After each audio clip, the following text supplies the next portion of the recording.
پیارے بچوں، کسی گھر کے ایک مچان پہ ایک چوہا رہتا تھا۔ مچان پر کیک، بسکٹ، ڈبل روٹی اور ہر قسم کی چیزیں رکھی رہتی تھی، اسی لیے چوہے کو کھانے پینے کی کوئی کمی نہیں تھی۔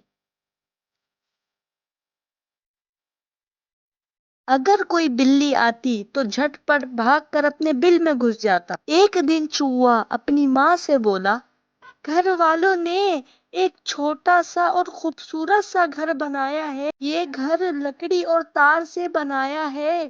اس میں بہت آرام سے رہ سکتا ہوں۔ اس میں بلی کا بھی کوئی ڈر نہیں، کیونکہ وہ اس کے دروازے سے داخل بھی نہیں ہو سکتی۔ میرے کھانے کے لیے اس میں پنیر کا ٹکڑا بھی رکھا گیا ہے۔ میں اس گھر میں جانے لگا تھا، مگر سوچا کہ آپ کو بھی لے چلوں۔ چوہیا یعنی اس کی امی نے گھبرا کر بولا، نا نا نا نا نا نا، خبردار، اس گھر میں نہیں جانا۔ اچھا ہوا تم اس میں نہیں گئے، ورنہ کبھی باہر نہیں آ سکتے تھے۔ کیوں ماں؟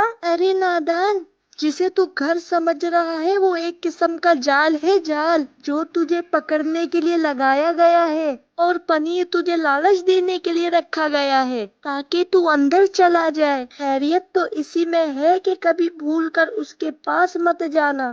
اس طرح دنیا میں بہت سے لوگ دوسروں کو پھنسانے کے لیے دھوکے کا جال بناتے ہیں، اور بے وقوف اور لالچی آدمی اس میں پھنس جاتے ہیں۔